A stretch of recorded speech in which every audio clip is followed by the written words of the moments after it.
Good morning. I'm blessed and grateful to be in recovery, and my name is Felice, and this is our Sunday morning Why Wait for Recovery meeting. Good morning. My name is Haiti, and I'm blessed and grateful to be in recovery. We meet every Sunday. I am a food addict. I'm an emotional overeater. I'm a binger. I'm a purger. I'm a drug addict. I'm an addict.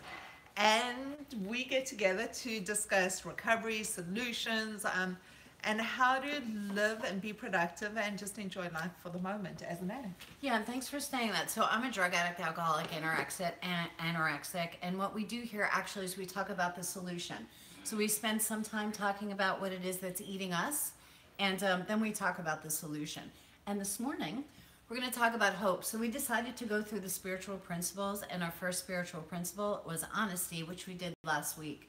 We had some great discussion about how really difficult it is for us to get honest with ourselves so that we can get honest with everybody else. And today we're going to do hope. Ange, I asked you to please give me the definition of hope from Webster. Hope is a feeling of expectation and desire for a certain thing to happen. Yeah, and so hope is, we're going to talk about actually thinking that things can get better.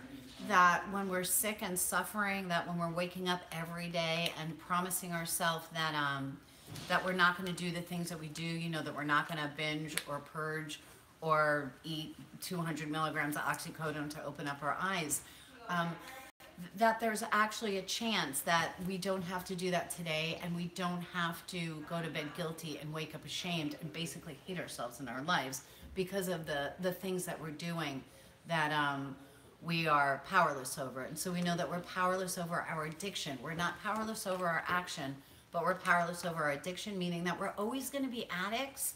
That's like saying I'm always going to be a female. So I'm always going to be an addict, and I'm always going to be a female, that by choice. And that's always going to be a part of me. And so that part of me, it's okay that it's a part of me. It just doesn't mean that I have to act on it. Just like I don't have to curl my hair just because I'm a girl. I don't have to use just because I'm an addict. We talk about hope, hold on, pain ends. And that's the beginning. So we got honest with ourselves. We know that we have a problem and that problem is bigger than we are. And now we're going to get some hope that perhaps things can get different. Good morning, Sandy. I see you saying good morning. Good morning, Brianna. And so when we talk about hope, it's almost scary to have some hope, because once we have some hope, once we have that little teeny tiny speck that things might get better, that puts us in a scarier place. And so when we talk about staying the same, we talk about not changing. It's a lot of times much easier to sit in our caca than it is to make that change, go through the pain of changing, even though the change is going to be for the better and allow us to live a productive life. So for me, for me to understand this, when I was in active addiction, because I'm in recovery now, I reached that stage where I really wanted to die. And it was, God, I can't live like this anymore. I can't deal with the pain, and I just really wanted a way out. At that lowest depth, there has to be, I think, down inherently, somewhere within us, we know that there is another way of life. There's definitely another, for those of us that are lucky enough to actually realize it, because some of us don't and just keep on sliding down, and we die. Those are the addicts that don't make it to the room. And some of us do it too late, and we also die and we don't make it to the rooms. But inherently we know that there is something else. We don't know what that looks like, because for me it took 42 years to get into the room. So pain and misery was the way that it looked. But inherently, we hope that there is something different. Correct. And we don't know it yet, right? Like you said. Right. But we do hope. And so I'm going to invite everybody to have a conversation about that. Right. And also we know that we can't do it on our own, because we've been trying to do it on our own for so long, and it keeps taking us back to the same place. Correct. So I'd love to know what hope means to other people here as well. Okay. All right. So what's going on with Zoom? Hey, Karen. Anybody have any thoughts on hope? Hey, hi. Your camera's not on, so we don't see you. I can't see you. But we can hear you. I know. I may have to take the puppy outside, so it's not going to be a pretty picture, so I'm just going to... That's okay. Muted. It's all good. It's all good. Good morning. I just wanted to say good morning to you. Thank you. And so, Angeli, you're in recovery. It's kind of actually I could start with Karen because I know that you're on the you're doing your thing here for Why Wait for Recovery. So thank you. I'll start with Karen and get back with you. Before you do, I just want to mention that we are on Zoom. If you want to join in the conversation, just we've actually posted onto Facebook how to join us in the room so we can actually hear you and you can speak with us, and that's how some people are. So Karen, you stepped into your recovery. And so there had to be some point, well, of course, you were honest with yourself about the fact that you're an addict, correct? Yes. Yeah, and was that scary for you? It was absolutely terrifying because I had never considered that to be the case. And when it was a realization I had, actually it was freeing, but it was also very terrifying because I really didn't know what to do with it at that point. Right, and so we realize the challenge, and then we have a choice to change or to stay where we are. And Absolutely. do you know when it happened that you got that glimmer of hope? Well, actually, it was after listening to, I found you all, and I listened to several of your recorded broadcasts, and it just made so much sense. It's like something clicked into place. It's like the die fell into the slot, and it fit, and I just like, okay, that's me. Thank you for sharing that. And so sometimes hope, you guys, is not, it's not going to be that I know that I could do this. It's just that it's going to be that I know other people did it. And so perhaps if somebody else did it, perhaps I can do that too. Lucy, you have anything that you want to share about that? Because I know hope isn't one of your big things. So can you share with me about that? No, as a matter of fact, I'm not in recovery right now. I'm off. I was spiraling for a while. I think I'm on my way back. Excuse me. So I'm going to ask you to refrain. So what do you mean you think you're on your way back? I actually got on the scale today. So, Okay, let's not talk about the scale. What makes you, I want to talk about how you feel, not about what the scale says.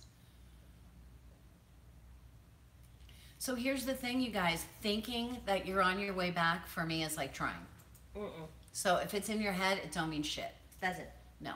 So make a decision to do what you need to do to stop the behavior. So we know emotionally we have to work on what's eating us so that we could change our perspective, so that we could change our behavior in the long run, right? In the beginning, for the first 2 minutes and the first 2 days and the first 2 hours and the first 2 weeks or whatever, we have to just stop picking up. We have to make a decision to stop picking up. We have to make a decision that says that for today I'm not going to use because I'm never going to get better if I do. And Hayde, I want to talk to, who asked the question, who texted about the difference between overeating and food addiction? Sarah, good morning. And so thank you so much for asking that question that you asked yesterday. And so I think that we're all pretty clear here because we talk about it ad nauseum. But the difference between overeating is, I'm an anorexic. You know, sometimes I'll overeat, not very often, but once in a blue moon. So sometimes I'll eat until I'm full and eat a little bit more. When people do that, those are the people that can diet because they're 20 pounds overweight and they lose weight. Those are the people that go to the doctor and the doctor says, hey, your bad cholesterol is a little elevated and I want you to change your eating habits. And they say, oh, okay, cool. And they do, right? If you tell a food addict or a binger goes to the doctor and the doctor says your bad cholesterol is elevated, and by the way, you're 150 pounds overweight and your bad cholesterol is elevated, and of course that patient says to me, oh yeah, you know, I've been meaning to change it, and it's impossible at that moment for them to even fathom that change. We don't get morbidly obese by overeating, right? No. Just like I didn't become an alcoholic because I had a couple of shots on Friday. You know, it just don't happen like that. And so there are people that can have a couple of shots on Friday and they don't need to drink for the rest of the week, or maybe they do drink for the rest of the week. But if it gets in the way of their life, if their life has become unmanageable, the unmanageability of our actions. And so for food addiction, I'm going to ask you, Hayde, to talk about the unmanageability of your life, please. So I'm talking to a friend of mine. He's 350 pounds at the moment, and I've been in the same place. He's 350 pounds, and what makes me realize is when I talk to people who are in active addiction and also the newcomers, kind of takes me back to where I was when I was 150 pounds heavier. I've gained and lost about 600 pounds in my lifetime. So I'm that serial dieter, that compulsive overeater. And what that looks like to me is when people used to tell me, don't, why are you doing this, or don't eat this? I go, I don't. I'm a foodie. I love food. I love that, but I love that's my food. favorite. Okay, I'm a so foodie. So That's my I'm favorite. lying. So the worse I'm feeling, and I can't walk, my knees are killing me, I'm out of breath, I'm really struggling to get around, I don't want to see anyone.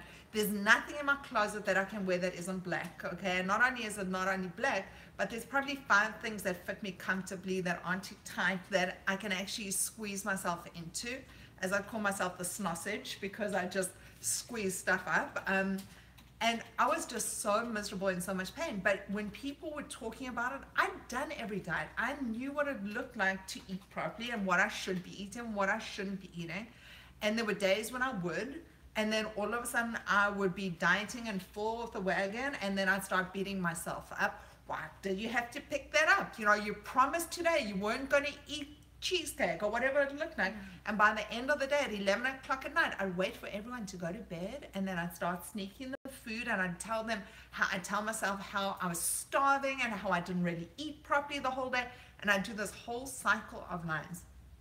And the thing is, I was sick, I was miserable, and no matter what I did, it had nothing to do with the stuff that I was doing, because I was spiritually broken. This is not a physical addiction, even though we have that physical component. Well, it is a physical addiction, yeah. Even though we have this physical component where we pick up and we're putting stuff into the substance into our body, the only road to recovery is really a spiritual one. There's nothing physical that's going to fix us as addicts, unless it's just abstaining from that, whatever that substance is, whatever we're picking up, to change the way that we're feeling. The change comes on a spiritual level. The change is something that shifts on a totally different level, which starts with starting to talk about what is really eating us, feeling that value, because no matter where I am as an addict, I always feel less than. I always compare myself to people's outer experience, their outer parts, rather than their inner sides. And for me, that is where all of a sudden, when I start feeling so bad about myself, I pick up my substance of choice. And that isn't, when you talk overeating, for me, the overeating part is I see a plate and I need to finish the food on it. It doesn't matter if I'm full, if I'm not hungry, if everyone's sitting down to eat, if I'm not hungry, I will still eat. And this is when I'm in active addiction, and not only will I eat, I will make sure I finish every single thing on that plate, and I can still eat 5 minutes later because I don't get full. And I want to add to it. So when we talk about unmanageability in our lives, we talk about walking around in fear, that we're in fear all the time, right? And we're afraid of making a change. And that, I always say I never woke up in the morning and hoped to demoralize myself. That was never my intention. And when we're in active addiction, that's what we do, right? And so it is a physical craving and a mental obsession. And that mental obsession, when our obsession about food rules what's going to go on in our day, in our life, around our family, our jobs, or whatever, when that mental obsession is driving us, as opposed to it's noontime and it's time for me to eat lunch, which is a whole big deal, or maybe I ate an extra whatever, that's really the difference. And so most of us, when we get to the point where we have to ask if we're addicts, it's because we're addicts. Because I don't think normal people walk around and they say, gee, I wonder if I'm an addict. No, no, 100%. And us as addicts, we know that something's different. We know that, I don't know what it is to be normal, because I've always been an addict. Hi, Linda. I just wanted to say we got someone from Brisbane, Australia. Hi, welcome. Nice to see you. We know we're addicts. It's not something someone needs to explain, because we know something's different. We don't know what to call it until we hear other people talking about it, and we start empathizing and we start identifying with what they're talking about, because other people's stories start making sense. So I'm going to ask you, Molly, I'm going to call you out a little bit. Good morning. Do you feel like talking about addiction and what that feels like, or what you think about it, or if you believe that you're a food addict or not? I mean, I think I'm listening to her talk, and everything she's saying is exactly how I feel. Okay. Exactly. Can you tell me what that is? Like, in other words, what is it about what she said that that resonates with you? the clothes and everything is black, and the eating when nobody's around, and the like the whole bottom statement, all of it. And Completely I can relate to. and so we're talking about the things that we do, and how about the things that we feel? Well, that's just it, is that I don't know what the problem is. Because everything in my life, honestly, is great. No, so I'm not talking about the outside everything in my life, that I have 2.3 kids and that they're on the honor roll and that I live in a really big house and I drive a Lexus. I'm not talking about that. So right now, or when we're in the midst of active addiction, right, we talk about that demoralization or that shame. Right. And how we feel ashamed because we're doing the same stuff over and over again. Right? We hope that something's going to turn out differently, and it doesn't turn out differently. And I don't know for you, but for me, I was pretty suicidal, and I didn't know how to make that change, and I felt despondent all the time, even though everything was great on the outside. I felt despondent all the time. I do too. Yeah, and I'm sorry that you're going through that, by the way, because Yeah. it sucks, you Yeah. guys. It sucks to be in that place. So thank you for sharing that. I'd always feel numb and empty on the inside. Didn't matter what it was, and I could be smiling, and I was the happiest person. You meet me, I was like the most fun and the happiest and the most smiling, and the facade was amazing. I mean, I can pull out different masks, and I'm the chameleon that can just fit into any situation and blend in. But on the inside, there was just like this emptiness that I couldn't explain, that I agree. something was missing, and I think I tried to fill that with food. Right, I agree, and I think that I'm upset because I'm overweight, and so that's just. But the thing is, there's something that got you to the overweight. And so again, when we look at a lot of things happen. Yeah, so when we look at the outside and we say, okay, well now I'm overweight or I'm fat or I'm obese or whatever, that's how it looks now on the outside. And that part is kind of easier to pay attention to than what am I scared of? Because we know every negative emotion that we have is fear-based. And so it's some type of fear, sadness, resentment, something, some way that we look at the world that tells us that the way that we're feeling isn't okay. And so we're going to change the way that we feel with food. And when we talk about the physical part of the addiction, you guys, dopamine receptor in the brain, sugar, cocaine, same thing. So actually they say sugar is 7 times more addicting than cocaine is for addicts, for people that are addicted to sugar. And so it sucks for you, but you got to stop using. You guys know, and this is really important, Lucy, so I need for you to hear me. Imagine if I was doing Percocet every day and I came in here and I said, you know what, Ange, I'm thinking about stopping. What would that mean? Nothing. Nothing, right? I'm using. Yeah. So instead of me saying I'm thinking about stopping, I need to, spiritual principle behind the first step, right? Honesty. I need to be honest and say I'm an active addiction. I'm an active addiction. Right? Because if I don't own my addiction, I'm not getting better. Just to say along those lines, one of the things I feel, in addition to not feeling anything, I don't taste anything when I'm binging. It's like it's just going in. Yeah. It's Good, like I'm not good. enjoying it. That was a good thing to say. And I get that you're not full. You can eat and eat and eat. Isn't it like that slab of chocolate? Like you taste the first piece and then the whole thing's gone and you don't know what the rest tastes like. That's You it. have to finish that whole thing. That's it. And isn't it astounding that when we're in that binge mode, how much we can actually consume and can't believe how much we actually consume? And then I get nauseous. So there's that saying in the room, like one is too many and, And a thousand is never enough. And so do we know what that means, actually? The one is too many means as if I pick up this much, my brain is off to the races. That's what that means. And so now I've picked up this much, my brain is off to the races, and I'll never be able to stuff myself enough once I start that cycle to feel better. We're chasing a something, right? We're chasing a loving the taste of my food or feeling satiated, Or numbing it. right? Yeah. Or punishing. Right. Well, Yeah. yes, and when we're talking about punishing ourselves, once we say that out loud, then stop it.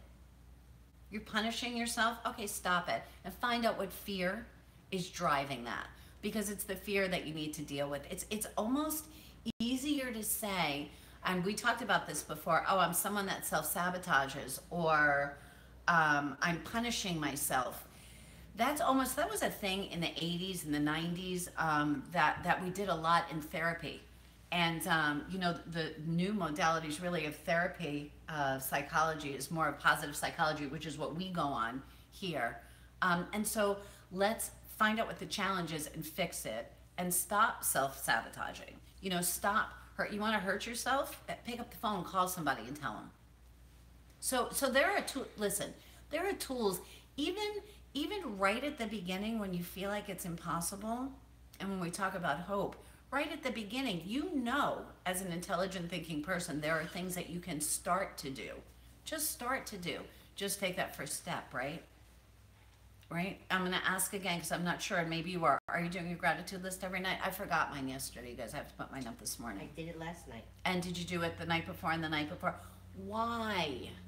Because I didn't find anything that I was grateful for. Killing me right now. She's killing me right now. I know that. Okay. I know that. Okay. And Tell me last night, stop talking. Tell me 3 things right now that you're grateful for. this cup of coffee, Mm-hmm. being in this group, Mm-hmm. and gas in my car. Okay, perfect. Are your kids alive? Yes. Oh, congratulations. All of your kids are alive. That's something really to be grateful for. No, Are they healthy? I lost one. Okay. Oh, I didn't know that actually. So we'll have a conversation about No, that. just a miscarriage. But, okay. All right. So your children are alive. Okay. And you have a roof over your head. And you had a car to drive in. Mm-hmm. And you had $1 or whatever to spend on your Dunkin' Donuts. Right? You have a voice. You're as healthy as you make yourself. It's magnificently glorious outside today in South Florida. Just have to say, I don't want to rub it in, you guys.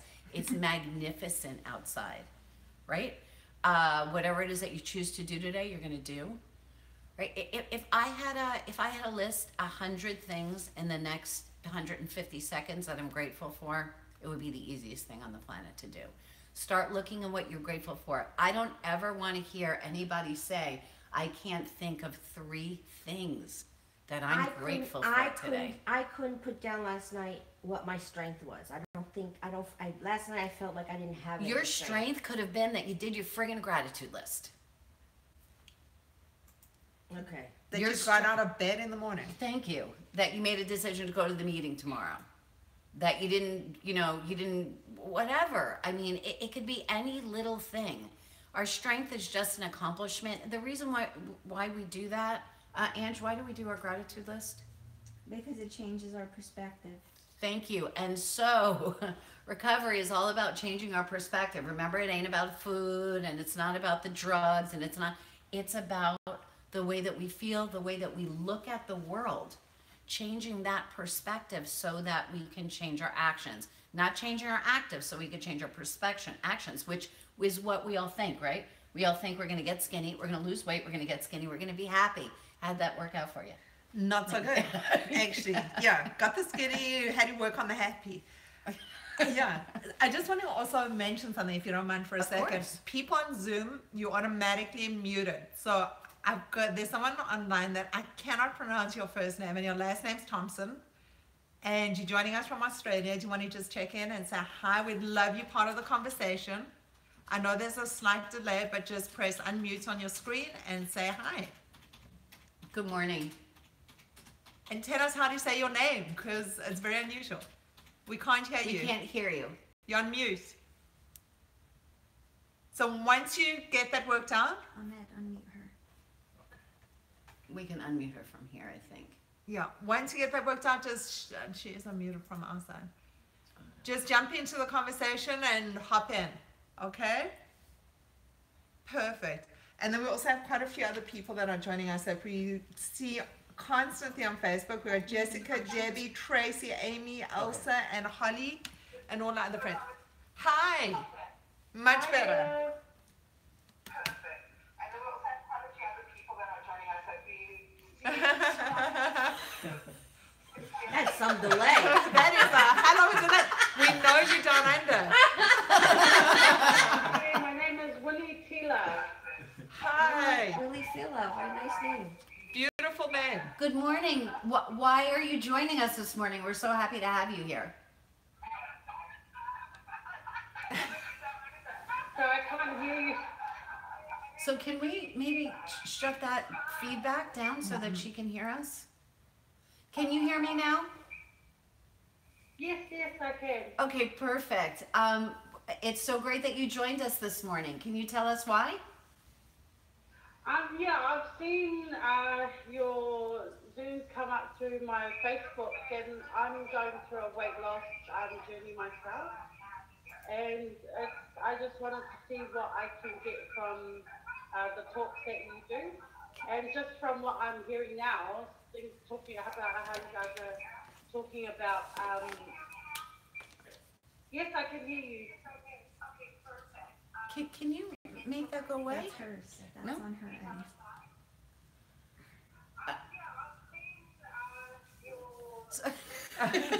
So Sorry, we're having there's some a technical things terrible happening here. feedback and a terrible delay. So I'm going to suggest something. We're going to get this worked out. It's something we need to look at because it hasn't come up before. Type us your question and we're going to bring it up so that you can hear the answer, okay? Okay. Okay, love. Thank you for joining us. It's so great to see you. Perfect. Really nice to have you here. Thank you. Thank Welcome. you. I love her accent. Angeli, you want to talk about the whole hope thing? Because I knew in the beginning, well, actually in the beginning, so I met Ange in an OA meeting, and you were there, whether you wanted to be there or not, right? And so even you guys, sometimes we say it doesn't matter why you show up, it just matters that you show up. Because sometimes just showing up is the difference for you between life and death, basically. And can we talk about that? Yeah. Wait, about what? Hope? Yeah. Okay, so like you said, I showed up and went to the meeting that morning. I don't know why, but I didn't have hope. So before, I don't know, you were talking to Karen. I don't know if she or you said it doesn't matter that you have hope because you see people around you and you think that that something is possible. I didn't think that. I didn't care about anyone else around me because I thought what I was going through was different, and I still think that sometimes. And some aspects of it is, if we're going to be completely 100% authentic. I still feel like that. But I have hope now because I think I think at first, whether or not you have hope, you do what somebody tells you. You trust in someone, and that's what I did. I trusted in you. Because I didn't, it was one of those things where I did everything I could, and I really did do a lot of things for a kid who's 25, working on recovery or whatever recovery is. I tried a lot of stuff. And so I didn't have much hope, and I didn't believe in what people said to me to be true or to work, because it never did work. And so, yeah, I didn't have hope, but I trusted that in what you said for whatever reason, because it said doctor next to your name on a card. And ultimately, I mean, I started to see that it was working. Like, all the things that you said would happen did start to happen. I was happier. Like, I didn't have to try as hard just to be okay on a day-to-day basis. Like, I was okay. So something super important, I'm gonna let you chime in too. First thing that you said that was super important, well, a couple of things, but one thing that you said was that you had done all of these different things and you weren't getting well. And we had talked about that the different things that you did were great things that you did, but they weren't recovery based. Right. Right. Yes. Good. Yeah, they were and not so recovery-based. yeah, they weren't recovery based, and so that was one thing that was different. And also, the fact that you said that you were different, you didn't see yourself as everybody else, right? Everybody else said whatever they had to say, but that didn't have anything to do with you because your challenge or your problems or whatever was in your head was different, Yeah. right? Hey, you guys, we all think we're unique. And we all think that our feelings or our thoughts or whatever are different than the other person's, and that's a really good way to walk into the rooms and keep yourself separate as opposed to keeping yourself a part of. So check your motives for doing that, you guys, because we all do it in the beginning. And then you said that, and right now you said that you still have some parts of you that feel like you're different than other quote unquote addicts. Thoughts. Yes. Oh, you're That's what I meant. Yeah, Thoughts. you mean your thoughts about life or your thoughts about addiction? No, not about addiction. About my own life. About your own life. And so, Stuff we've talked about. I'm yeah, not yeah, gonna that's say okay. it. Yeah, no, I just wanted to clarify so that I understood what you were saying. Right. Yeah, so in our addiction, whatever drives our addiction, whatever we've been through, whatever keeps us sick and suffering, that part's all the same. And so it might have looked differently. Our backgrounds might be different, but we all wind up in the same exact place. And so we're all uniquely the same as a part of uniquely different. And the solution is always the same. Whether I'm living under a bridge, which could have happened, or whether I'm living in, you know, an $8 million house, which does happen, our addiction will always bring us to that same place, right? We'll always be sick and fearful and sad and resentful and suffering. And our addiction will always cause a whole bunch of unmanageability in our lives that we kind of don't understand. And so that makes us all the same, you guys. And so when you're looking at yourself and seeing how different and how unique you are, get over that shit, because you're just the same as I am, no matter what your addiction is. Yes, ma'am. So what you're saying is not what I'm saying, Okay. because I still believe what I said. As What you're talking Yeah, about, our your own thoughts. feelings, though. I'm Right. talking about what makes addicts the same. okay, so I Yeah. just want to clarify that. Hold on. I just want to clarify that that part, that when I said my certain thoughts that I have about whatever, doesn't matter what, Right. they are different in the sense that I know other people, like, well, I don't know that, but, well, I do know. Now I sound stupid. Okay.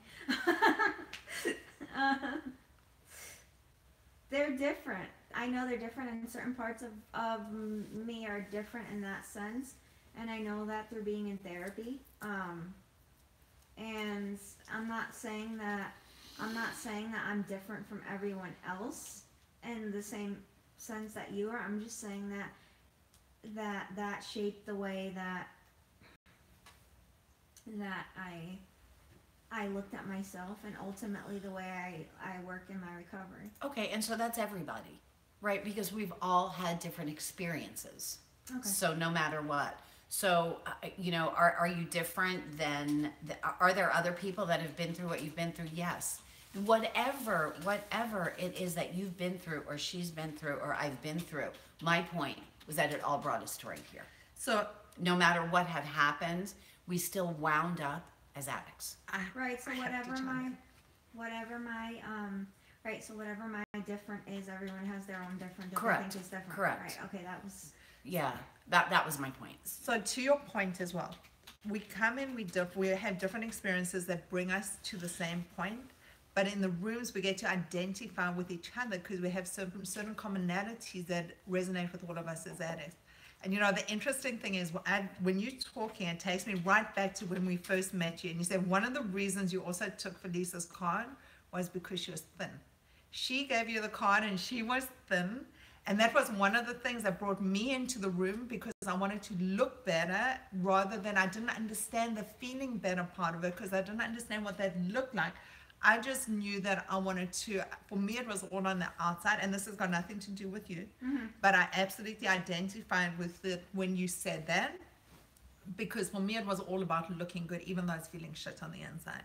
So I think there's those certain elements where we identify and we empathize, and then we also have those differences, and those differences can either keep us sick, because then we're always judging what other people are saying and it keeps us stuck in where we are, or those differences can help reach other people, because not everyone likes vanilla or chocolate. People like and connect to different things from different people's past and people's experiences. The more we talk, the more different addicts, but addicts with different experiences are able to connect with us and be able to identify as well. It helps them get well as well. And I think that those differences are so valuable, and you talking about them is so much learning as well. You know, it's Viktor Frankl. Is that the writer that I absolutely love him? Anyway, I believe his name is Viktor Frankl. We'll have to Google him. So he lived in a concentration camp. And so you live in a concentration camp and you see your entire family get actually put in an oven, right? Amazing stuff happens. And I'm killed in front of you, and you're treated, you know, like you're garbage, rat, whatever. And there are people that survive that. And there are people that survive that spiritually. You know, there are people that have been through absolute hell and for some reason can survive it spiritually. With addiction, there's something that brought us here. So again, were your thoughts, your feelings, and your experiences becoming, you know, growing up or whatever, are they different than everybody else's? Of course they are. Everybody's experience is different than everybody else's. Do we think our experiences are worse than everybody else's? Yeah, a lot of times we do. And whether we think that they're the same or different or whatever, it doesn't matter. My point was that it all brings us right here to the room. It all brings us, once we're addicts, we're addicts. So the solution to addiction is always going to be the same, right? It's always going to be learning about what's eating us or what's killing us or what's driving our addiction so that we can change our perspective, learn to change the way that we look at the world, and then learn to change our behavior, right? Because if we're not working on our feelings, or we're not working on getting through the stuff that we've been through that put us where we are, then we just stay the same, right? So if the recovery part doesn't happen, then for some people will stay clean without some kind of recovery. God bless you guys that can do that. But the majority of us can't. And so it's showing up and doing the work and getting vulnerable and opening up and getting scared and getting over that fear. And understanding that we all are different and that my ouch is my own ouch. It's different from your ouch, but it's still my own ouch. You know, when you were talking, Lucy, when you were talking about not finding 3 things that you were grateful for yesterday, the days when I was so deep in my addiction that I couldn't get out of bed and I didn't want to see anyone and I thought that I didn't deserve anything and I was so miserable and so stuck in being stuck that even raising my head was difficult for me to do. So I absolutely get that. And this comes down to what Ange was saying. You know, we have different experiences, but there's certain things when it comes on a feeling level, there's so many different feelings that we can empathize and identify with each other on. You know, because we addict. So when we look at those range of emotions, it's something that resonates with so many of us. But at the end of the day, we have those choices. You know, it's our thinking that brings us to this point. When I start thinking about my flawed thinking that took me down all those different roads that ended up on picking up and really feeling shit about myself, I really came to believe that there had to be something different. You know, there had to be something, if not better, but whatever, it had to be better than where I was because I was so miserable and so unhappy. So I knew it had to be different. And that's really the first step in recovery for me, is being able to identify that there was something very different. You know, as listening to the speaker yesterday by the name of Chuck, and he said really some interesting things that I'd love to just share with you. That I tell myself, you know, there's certain things that when we say we're addicts that we can identify with each other on, because it's so similar for us, because I'm an egomaniac with low self-esteem. That's how I know I'm an addict. I'll also judge and my value on who I'm with and what I have and what I know, not who I am. My drug of choice is more. Whatever it is, I just have to have more of it, and it doesn't matter what it looks like. I'm addicted to new and different, and every time I get that, I want some more new and different. I'm constantly looking for something. I'm also an addict because that my happiness is there, and when I get there, then the there becomes here, and I have to change what I'm looking for, and I'm constantly searching for something to be happy about. That when the words are, someone says I'm sorry, I think it's a setup. When someone wants to help me, I think they want something. I have 2 emotions, it's either good or bad. I also have 2 feelings, homicidal and suicidal. Those are that's kind of where I sit in my addiction.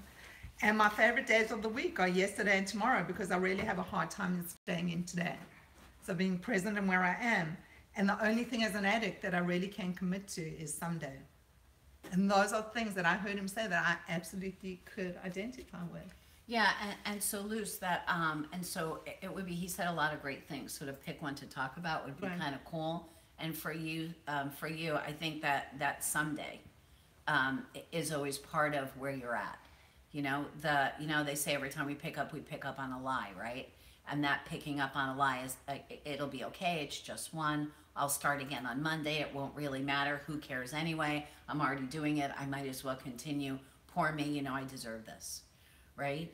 And that someday means I don't have to make a commitment to myself to change right now, to change, to at least say, to at least have that glimmer of hope, and to say, first of all, the honesty part with yourself. You're an addict, you get that part. Your life is unmanageable. I know that you get that part, right? Because you're unhappy, right? You're suffering, right? And so we're walking around sick and suffering. You want to change? Yes or no? Yes. Do you want to stay sick? No. Do you want to stay unhappy?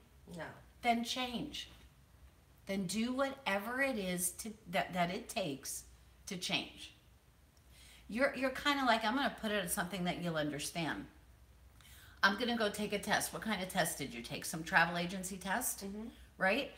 If you went into the test saying, I'm going to take this test, and you didn't sit down and study for it, you wouldn't have passed it. Right. So there was a challenge.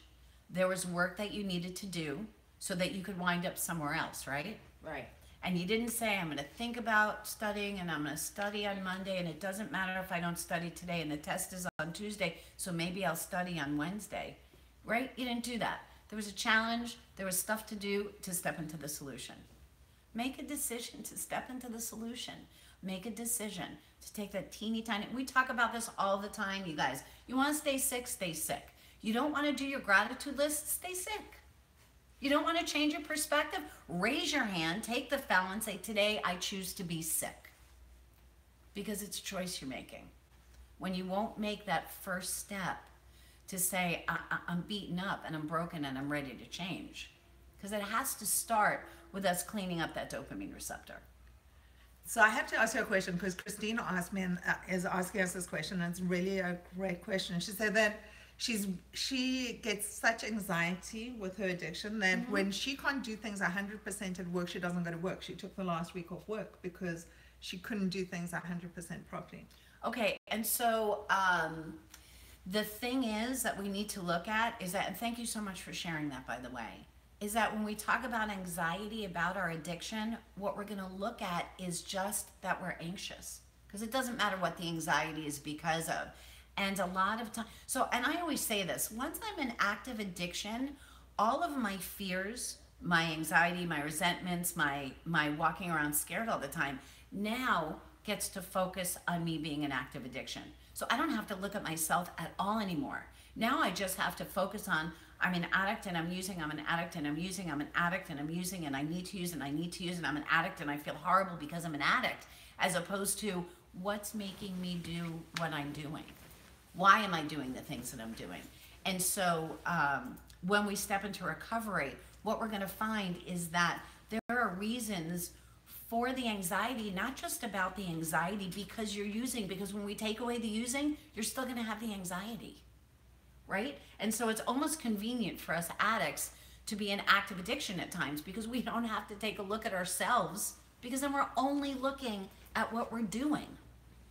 Is that clear? Like, is that difficult to understand? No, it's very easy because No, I'm asking. I don't know if I said it okay. No, you said it perfectly. And also it's that not being present, you know, it's being focused on the big picture. What happens if I go to work and I can't do well? And what happens if, and the if, and the if, and the if, instead of just being in the moment, in the present and right now, and doing our best to do our best. Which really, when we're in active addiction, we don't even see that. We're so in overwhelm with all the stuff that's being shot at us that we lose sight of just being and doing for now and doing the best that we really can. Yeah, and so it's always going to be about what's eating you, you guys. It's always what's eating me, right? What's eating you? What is it that's eating you? Because the addiction part is the end stage of what was eating me, right? The addiction is what I thought was a good solution to some bad problem. So it was a really bad solution, a worse solution to some really bad challenges that I was having. So one of the solutions as well that we advocate for is we have a closed group that's called What's Eating Me on Facebook. What's eating you? I mean, what's eating you? It's what's eating me all the time. It's ours. I just can't remember what it's called. So The reason it's there is when we get stuck in our addiction, we're stuck in this little square space or round space. It's being able to reach out to others and say, listen, I'm struggling. This is my challenge. This is what's happening. That's a place to start talking. Because the minute we start talking is when we start identifying how we start feeling. Because speaking for myself, I had those feelings, either good or bad. So I'm starting to learn that I can have other emotions and name them.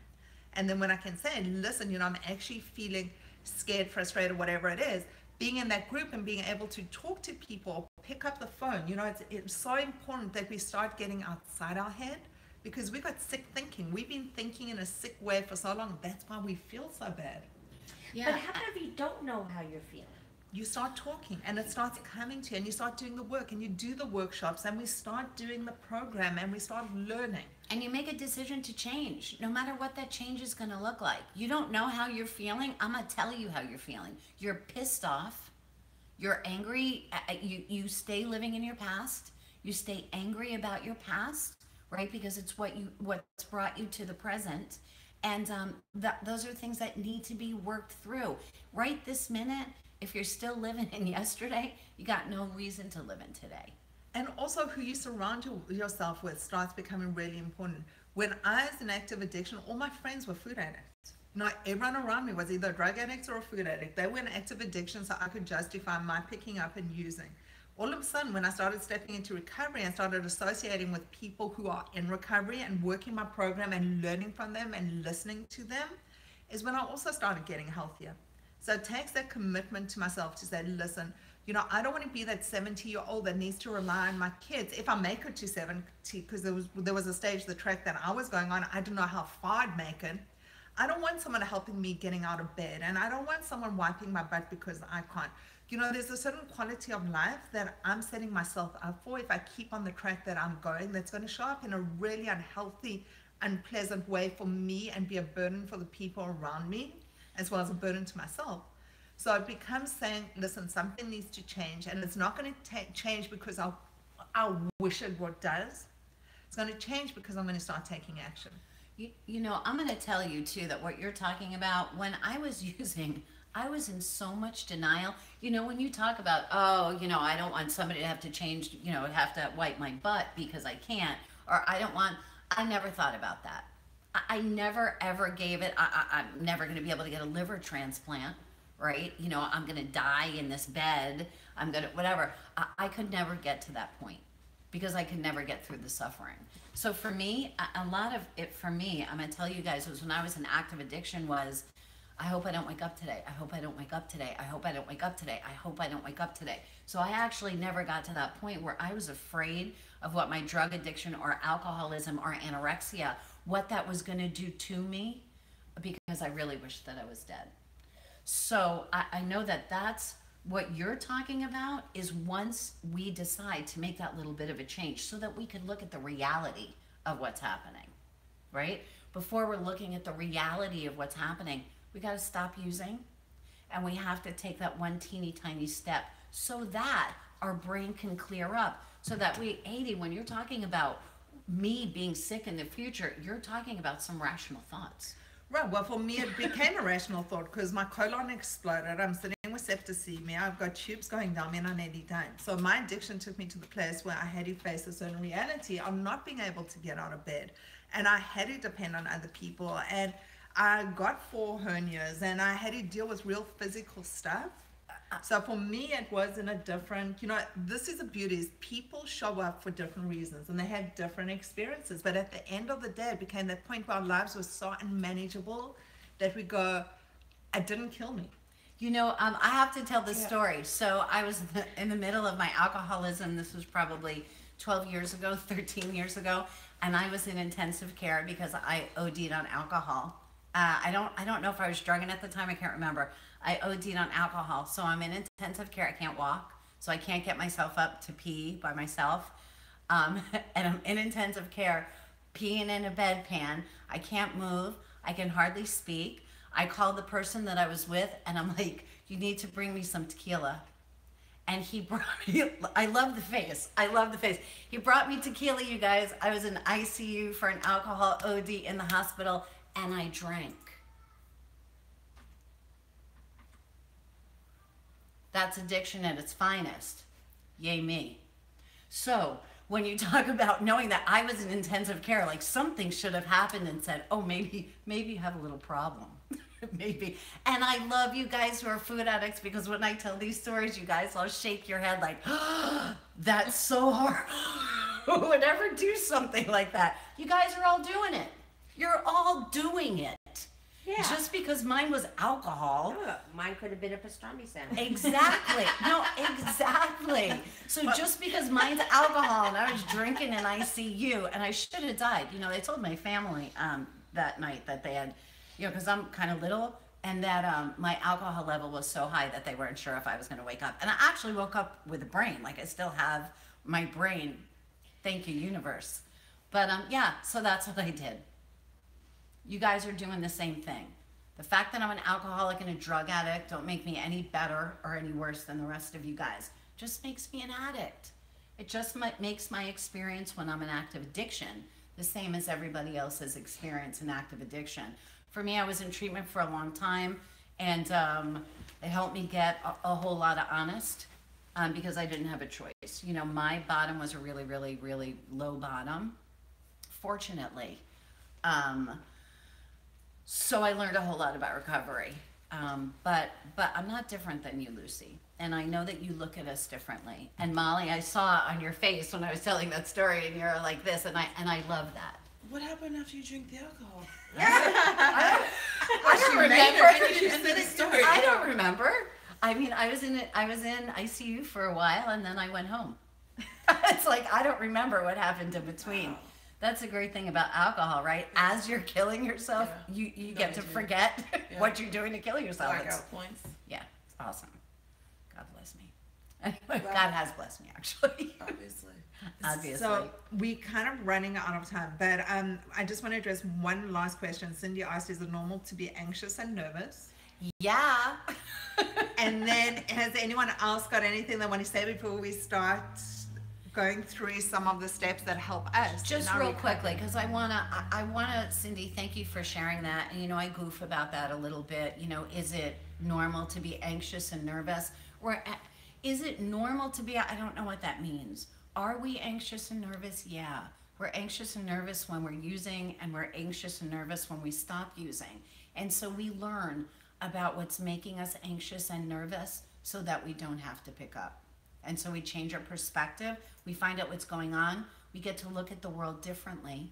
And that puts us in a position, hopefully, where we'll learn how to live without being in active addiction. So thank you so much. I don't want her to think that I was goofing about that. It's something that absolutely every single one of us feels. So thank you for sharing that. I would love to put out a challenge that has kind of gone with the discussion today. We're saying how people come here from different places and have different thoughts, but we can identify with each other. So we have certain steps that help us, and one of them is posting in What's Eating You on Facebook, our closed group. It doesn't take much to be a member. You just sign up, and you are one if you want to be one. But one of them is to share your hope. What is your hope for stepping into recovery, and what actually brought you to the stage that you want to get out of it, really, at the end of the day? So I think we could learn from each other, and that's what I do, why I love doing this. And also, so some of the steps is really gratitude. You know, being in gratitude no matter how shitty the day is, and we can have shitty and challenging days. Things don't become magical just because you're in recovery, but there's always good things that happen every single day. And it's just really being able to change our perspective to appreciate that. So it shifts our thinking. So it's 3 things that we're grateful for every single day, and our strength for the day. Correct. We share that. It doesn't matter how you do that. You can share it on Facebook, you can text it to someone, you can phone someone, you can do WhatsApp it. I've been off Facebook for a little while because I'm journaling at the moment. I just needed to shut off the mechanical stuff, but I'm still doing my gratitude list. It doesn't matter, it just needs to get done where it is. But if you share it, other people also get inspired, and you help trigger something with them. As a food addict, it's really essential for me to stop that mental obsession, and I obsess about food. If my food's taken care of, I don't need to think about it, and that's clean eating. That's not none of the starches and sugars. Yeah, no starches or sweets. And it doesn't matter if you post bariatric surgery, it doesn't matter where you are in life. If you are a food addict, these are the things that trigger us. Don't pick up, whatever it is. Do not pick up. Attend meetings, join our meetings, read any literature you can get your hands on. We meet Wednesdays at 9 p.m. to 10 p.m. Eastern Standard Times, and Sunday mornings from 9 to 10 a.m. Okay, because it's a great way to start the week. And also, we are starting a workshop. It's going to start the last weekend in January, and we will be posting everything up on Facebook, on Eventbrite, on Meetup. It's going to be everywhere. It's also going to give you a year of support. We will post it. I'm just looking at the right format to be able to do that. If anyone is able to be of service and assist us, I would love some help with this, because technologically I am challenged. I'm really old. And IM us, you guys, if you have questions about the, if you have questions about the workshop, you could just shoot an IM so that one of us makes sure to get it. Right, and also if anyone is wanting to be of service and help us with some video editing, we would so appreciate it. We have a lot of volunteers who step up and help us and get the message out. Our goal is to reach 1 million people a month, 1 million addicts a month, because we don't want people suffering or living with Drop in the bucket, $1 million Right. addicts a month. That's kidding. it's this addiction Truth sucks. of the matter. It sucks. Yeah, it does. So You guys, I'm going to read the promises from the big book of AA because it makes me happy. And because these promises come true for me. If we are painstaking about this phase of our development, we will be amazed before we are halfway through. We are going to know a new freedom and a new happiness. We will not regret the past nor wish to shut the door on it. We will comprehend the word serenity, and we will know peace. No matter how far down the scale we have gone, we will see how our experience can benefit others. That feeling of uselessness and self-pity will disappear. We will lose interest in selfish things and gain interest in our fellows. Self-seeking will slip away. Our whole attitude and outlook upon life will change. Fear of people and of economic insecurity will leave us. We will intuitively know how to handle situations that used to baffle us. We will suddenly realize that the universe does for us what we couldn't do for ourselves. Are these extravagant promises? We don't think so. They're being fulfilled among us, sometimes quickly and sometimes slowly, but they do always materialize if we work for them. I am so blessed and grateful to be in recovery. I'm blessed and grateful for every one of you guys out there. Thank you so much for everybody in the room. Enjoy your weekend. Recovery is awesome. And also for people who weren't able to catch the full broadcast of this, we are on YouTube. Also be of service. If you know anyone else who's struggling or suffering, share these videos, because you never know what speaks to them. And we are based in Florida, in South Florida. If you are able to come join us here in the room, it's the best place to be, or join us on Zoom so we can also hear you. I am so blessed and grateful to have you all in my world. And Lisa Lou, love you, babe. And also, I look forward to seeing you Wednesday. Have a beautiful week with much love. Peace out, you Peace guys. out, everyone.